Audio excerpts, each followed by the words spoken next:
लेकिन मुझे अफसोस इस बात का है कि डॉक्टर का अल्ट्रासाउंड मानने वाले, मैप की बातें मानने वाले, कल इतने बजे बारिश हो जाएगी ये मानने वाले, अगर कहा जाए कि रसूल पाक ने ये गैब की खबर दी है तो लोग अड़ जाते हैं। आला हज़रत फरमाते हैं यूं ना करो जिसे कोई साइंसदान पढ़ाए, अगर वो बहुत सारी बातें बता सकता है तो जिसे रब रहमान पढ़ाए। रहमान अल्लमल कुरान खलकल इंसान। मैं तुम बात ही नहीं मानते। फादर बरेलवी ने अद-दौलतुल मक्किया पूरी किताब लिखी है।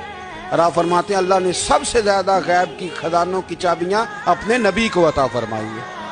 तो आपने हर महाज पर हुजूर की शान बयान फरमाई, नबी पाक की अजमतों के तज़किरे किए। आपने फरमाया कि औलिया अल्लाह, सूफिया, बुजुर्ग, इन पर तनकीद ना करो। हमारा ना आज मिजाज बन गया।